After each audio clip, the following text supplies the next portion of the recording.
Hey guys, thanks for joining me. We've got less than 2 weeks until Halloween. I'm making this on the 16th, 17th. I'm making it on the 17th. And we've got less than 2 weeks. My favorite time of the year. I wanted to explore I always want to explore dark, macabre themes. I get it. I'm weird. But I got some special ones for Halloween that very dark, very gross. Great for if you want to print things out, put them around your house, add to your Halloween decorations. Fantastic. Use them on social media. Show your friends how disturbed you are. All right. Let's check them out. All right. So our first art style that we're going to look into is grotesque art. And you can spell that the English way or the European way. So this art style, there's actually two art movements that were considered the grotesque art style. One was in the 20th century, and one was, which I'm trying to tune into, is the European one, which originated in the Renaissance in Italy, and it was characterized by irrational, asymmetrical compositions mixing plant, animal, and human details. It was supposed to be whimsical, yet disturbing. So that's kind of where we're going with this. It also used fantasy elements, dragons, foliage, griffins, things like that. And it was intended to both delight and disturb the viewer. It was revived in the 19th century by Romantic and Victorian artists in grotesque illustration, painting, and fantasy literature. It's influenced by surrealism, horror, and fantastical in art by tapping primal dreams and fears. So examples of it can be Michelangelo's Sistine Chapel's frescoes. All right, so let's take a look at it. It works really well in Midjourney with characters. So a woman, look at this. Look at how horrifying this is. There's a woman in the style of grotesque art. There's another woman. This is just creepy, nightmarish stuff. Again, another one. Since it's so strong with the characters, I really wanted to give you guys a couple examples of it. This is just creepy. Look at those teeth. The man, he's got. It's a little bit more illustrative, but still disturbing, and they asymmetrical with the ear sizes. The deformity in his neck doesn't feel natural. Another man, this is just creepy stuff. Look at this guy. Doesn't this guy look like Leatherface? Look at the size of those ears, and just how deep the eye sockets are. That is just disturbing stuff. Cheeseburger. So this is a little bit more on the playful side. It is disturbing when you see your food have a face and teeth, but hey, it's it was supposed to be disturbing and whimsical. So maybe we're getting a little bit more whimsical with this. Motorcycle. Okay, we see a lot of this angle with different styles on the motorcycle. I don't think this is anything. Definitely like kind of a demon face, something. This is a little bit more reminiscent of like a Latin American devil, I would say. Maybe Asian. But sure. Look at that. That is grotesque. It gives a form to it, and it's deformed. It gives it form, but it's also deformed, which it's just creepy. And, I think the other thing that kind of sets me off with this, triggers me, is the fact that that the surrounding looks like it could be like a children's playground, like where there's a field on the other side. And it's just obscene tree growing. Might look into the history of what happened on that location. And a forest. I mean, there we go. Trees, plants. There's the fauna and foliage that is popular in the grotesque art style. And of course, skulls. Not really thrilled with the octopus. Again, though, these are very simple prompts, and you could definitely exploit it and push it further to get more. But I want to really see what the core effect of using grotesque art in the style of, how that manipulates the subject. And a house, this is illustrative and, warped storybook style house. What are they? Fairy tale style house. But the most disturbing part is that it's given an eye. There has an eye where a window should be. And I think that's the difference from other illustrations we've seen come from Midjourney, that are based on darker macabre themes. But pretty cool. You could use that on a Halloween invitation or something. There we go. Grotesque art. All right, our next one is Totentanz Woodcuts, and this is actually an extension on a previous art style that we've looked at, which is the Dance of the Death, or Death Dance, and these are considered Dance of the Death woodcuts. These are typically consist of a sequence of images showing the personification of death, leading people from all walks of life in a dance towards death, towards their graves. Subjects in the dance often represent a cross-section of society. So, you have your rich, your poor, everyone. It's the great equalizer, death. So let's take a look at these. I love woodcuts because, they come, they're vintage, they're old, but they have this very flat, graphical style. So, definitely something I like. Where's my clicker? This is a woman in the style of Totentanz Woodcuts, and, she right there pretty much looks like the Grim Reaper. That's it. Bam. But we get these nice Halloween palette, orange, yellows, and blacks. So it's a pretty cool, I don't know what she's holding there. Looks like just some weirdness that Midjourney has created. We have bats and, it's just a cool, intricate, flat lay vector type style. Here's a man.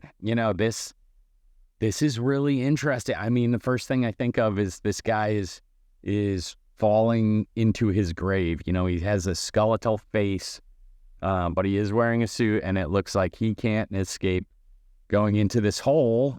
We have all these vines and everything, but it looks like there's a hole. That's what's vignetting the image, and he is falling. He's falling or being pulled into his grave. A burger. I mean, all right. That's anytime you give a burger some humanoid characteristics, it starts to get creepy. And when you start putting teeth on burgers, and this has like almost bipedal legs, I don't know. There's some creepiness in there. But very cool. And then we see the woodcut effect. And skulls and skeletons and everything are a normal iconology within this art style. Here's a very cool, skeletal octopus. I mean, that's just wild. And, that's something I could put that on a sticker and sell it around. I live on Cape Cod, and, that would sell like hotcakes. This one's interesting. This is a tree. And, you have anytime people are just gathered around a tree, we kind of have like that creep factor, like alarms are going off. But then we have these smaller figures up in the tree, which are almost child size. And if you see, some of them are actually extensions of the tree. I mean, it just adds a lot of creepiness to it.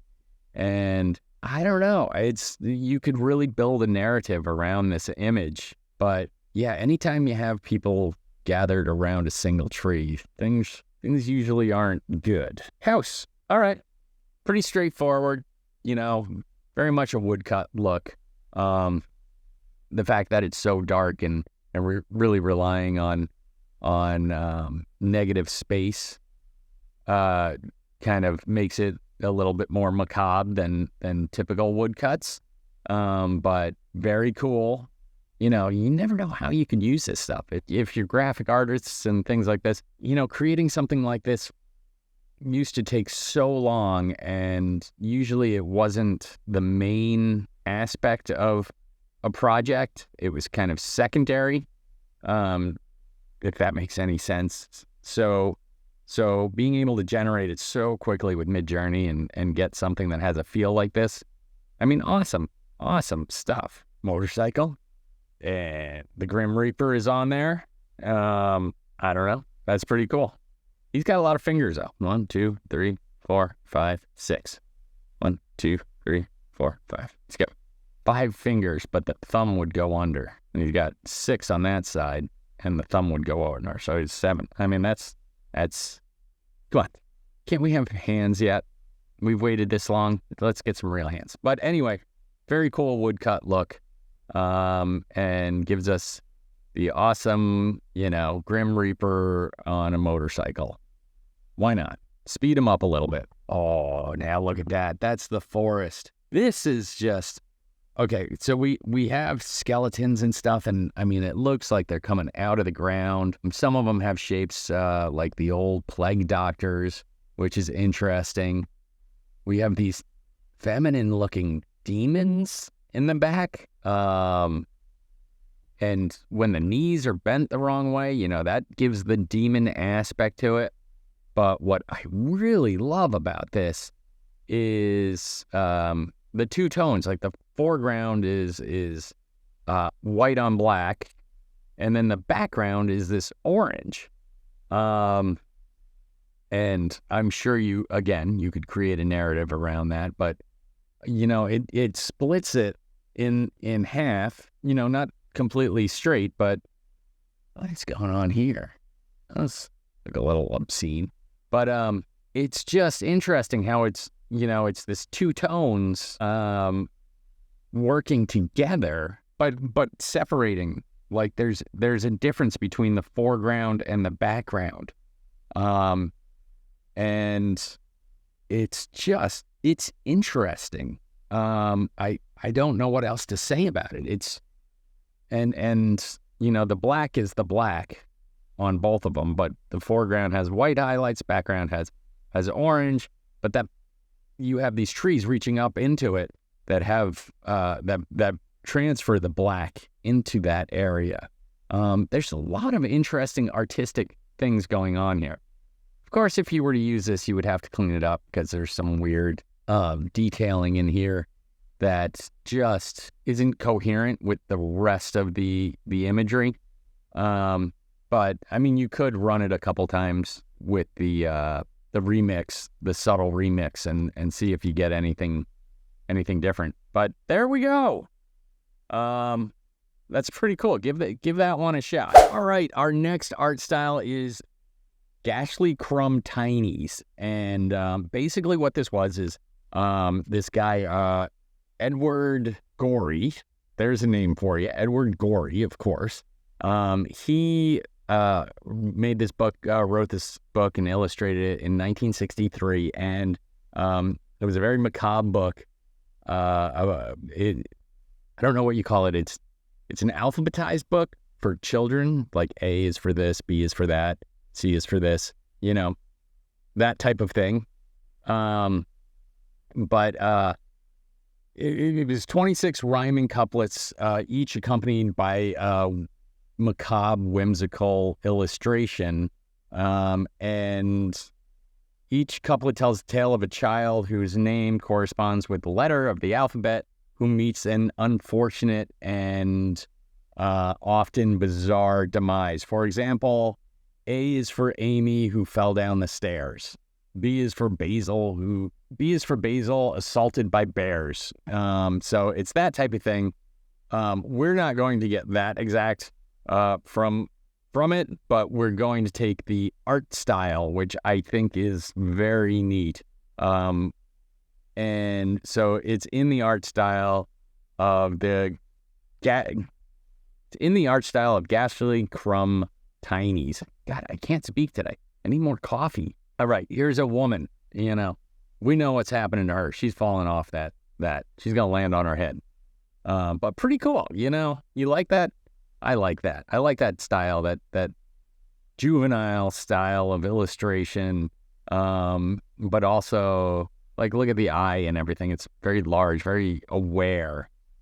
And here's a man in the style of, and I don't know what's going to happen to him, but, things don't look pleasant here. He has a very narrow neck, large head. That head is extremely wide. There's all kinds of birds that he's aware of. I don't know what the story is, but again, Midjourney isn't able to base it on a story with a basic prompt like what I'm using. But we can, I think those birds are going to come eat him. Bill is for birds that eat him, or B is for Bill, birds that eat. I don't know. And a burger. Yeah, this kid's getting eaten by that cheeseburger. That's it. He's done. I don't. And if it doesn't get him, whatever this thing behind him is going to. But it's whimsical and disturbing and dark, and perfect for a Halloween style illustration. An octopus. Those kids are dead. What else to say? They're out playing in the bay, and this octopus is just he's like, really? You really out in my place? I'm gonna sink you. We're going down. Now look at that. That is some creep factor altogether. I don't think I've ever had a tree in all the macabre styles I've used where it looks like a hangman's tree. If I had to say, it almost looks like these other shapes could be just heads where the bodies are gone. This is disturbing. But we have this person. Strangely enough, they're not hanging up in the tree. They haven't been lifted up into the tree, but they're on the ground. Just creates a lot of questions. But the style is just very cool. I love the cross hatching. I love the directionality, like of all the branches are going upward. They go out, but then upward. And it matches with the lines going down, whatever these hanging things are, this decorative tree. And this kid over here doesn't seem to care that this one is doomed. You're all doomed. And a motorcycle. I don't know. It's just cute. It's some kind of furry creature, like a baby Bigfoot on a motorcycle. Motorcycles are dangerous. He's probably dead. A house. All right. So late in the day, because it's longer shadows, that's definitely adding to the creep factor. The house, the style of the house is very creepy. It almost looks like there's one eye on this, but there's nowhere else for him to go, but you don't want him to go into the house. There's the composition of this is just giving this uneasiness. Not to mention whatever is out here, looks like one of those Blair Witch stick figures. But it's also desolate. Like beyond the house, there's a desolate feeling, and it's just very cool. Frame this and put it on your wall for Halloween, and people will assume the worst. And, it doesn't look welcoming in a way. I just thought of something. So I'm having a Halloween party, and I could print these up to make it look like my kid's artwork and stick it on the fridge. I love little hidden details like that. I might do that. That's a great idea. And this is the forest. So it's ominous because coming out of this dark forest, there's a house at the end, but houses that are desolate and removed and hidden in things like this make it feel creepy. Other things that are adding to this feel are, this looks like a witch's hat. Is it her hat, or is it somebody in the house's hat? And it's a big, grand house. It's not small. The other thing that's interesting, that's a little disturbing, is these knots in these trees have the feel of eyeballs. And again, I'm extracting this and bringing my own thing to the table, but I just want to bring out the details of why something like this is giving the feel of macabre, dark, uneasy, unsettled imagery. And again, it's also mostly negative or dark coloring. So the detailing is in the lighter sides, but it's not evenly balanced with the dark. There's definitely more dark, and it's almost like the white is etched out of the dark, especially with this upper side and this. I mean, if you just look at the top of that image, that patterning is so cool. It is it's really beautiful. Yeah. Anyway, so give that a try, and I definitely suggest checking out that book. It's become a cult classic, the Gashlycrumb Tinies. All right, our next art style is German Expressionism horrors, and this emerged in Germany before World War I, centered in Dresden and Berlin. It was meant to express the artist's inner angst and anxieties and fears of 20th century Germany. And we know there was difficulties with Germany and in the that is just putting it way too mildly. You know what I'm talking about. It used jagged, angular lines, dissonant colors, and distorted figures, depicted extreme emotional states, and kind of influenced by Nietzschean ideas about primal will and Freudian's theories of the unconscious. Key artists that you can also add to your prompt are Otto Dix, D-I-X, and George Gross, G-R-O-S-Z. And they focus more on the societal critiques and satire. So anyway, if you're having trouble getting the prompt going, I would add those two names and see if you can encourage it. So here's a woman. I mean, look at this. This is all negative space and really defined by a harsh highlight, and not happy. That is not a happy woman. So not happy, not living the best life. That's what I'm feeling. There's a man, those wide eyes, it's shock and just out of place. There's a feeling of just concern, anxiety. You're not in a safe place. That's the feeling. And, if I had to say, like, this guy, from the imagery and emotion that the image that Midjourney has created, he's seen it all, but he's kind of numb to it. Like, that's the feeling I'm getting here. It isn't dark. Now, I know Midjourney doesn't add that. It's, it learns from other imagery that it's found, and but that imagery had that. So in a way, it's learned it in a secondary, it's picked up on that as a secondary element or secondary inheritance. A burger, I mean, like an angry burger. Looks like he's got a little top hat too, but he's angry, you know. Somebody just put like hot sauce on him, and he's like, no, that doesn't go on a cheeseburger. Nope. But pretty cool illustrative technique. I like it. It looks good, and you know that tongue is like ketchup. Teeth. Putting teeth on cheeseburgers. It's disturbing.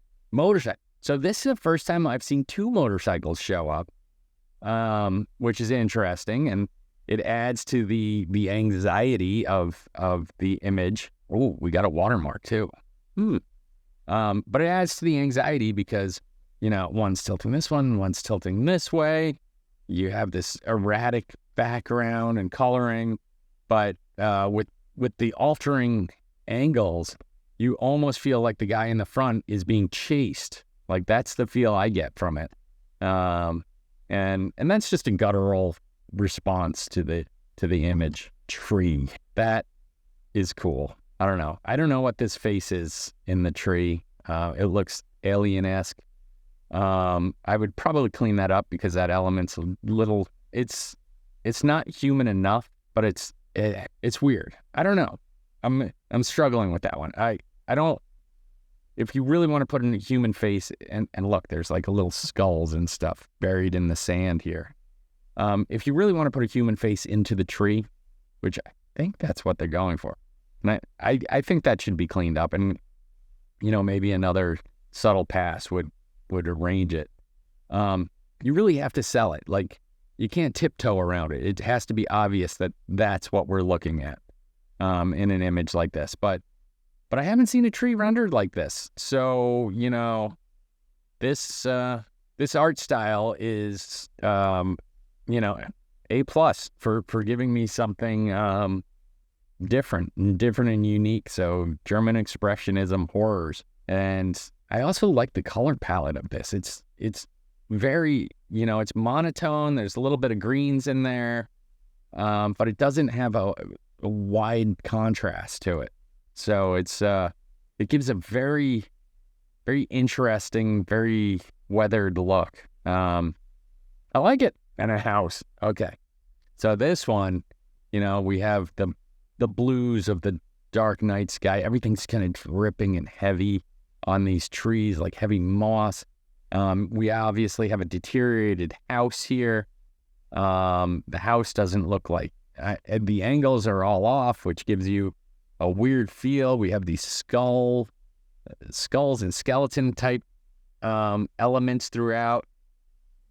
A skeleton type guy welcoming. You know, I caught these 2 travelers in the front, but you know, you kind of have like this humanoid. I don't know. I don't want to build narrative into this imagery.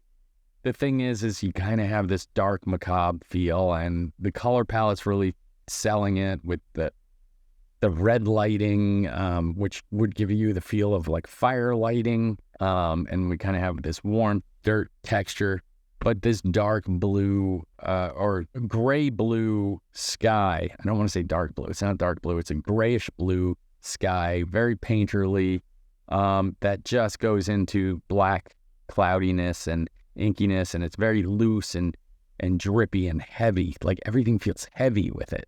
But you know, who knows? You put this into a more complex prompt and, you know, you're off to the races. The octopus. This is interesting. So when I first saw this, my first feeling was this is an octopus out of water, and the viewer, the audience, is inside of water, and he's looking down on you, you know, and that idea, that feeling is typically associated with somebody drowning.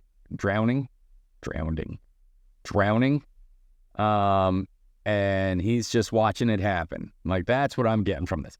But the technique and the style and everything, very loose, very erratic, and just beautiful. And you know, we have one isolated color in the eyeballs, which are red, and that's never pleasing. That's never inviting. And here we go, a forest. It's, okay, so this forest, the first thing that's hitting us is there's a lot of downed trees. So it's a destroyed forest.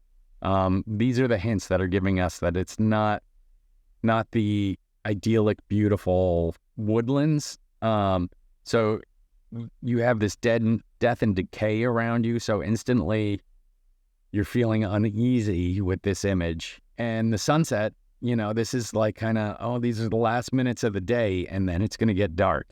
Like, these are the feelings I get looking at this stuff. And it's just, the clock is ticking, and I didn't get out of the woods. And these aren't pretty woods, but excellent. There we go with German expressive horror. And remember to try out the artists of Otto Dix and George Gross. All right. Thanks for joining me this week. We only have a limited time until Halloween. Can't wait. I love this time of year. We got 2 weeks to enjoy it, get as many horror movies in as possible. If you do me a big favor and like this video, subscribe to the channel, that would be awesome. Comment below. Let's talk about if you got any great, Halloween styles, art styles that work really well for producing scary stuff. All this stuff would make fantastic if you can print it up and hang it around your house. You get these little personalized Halloween decorations.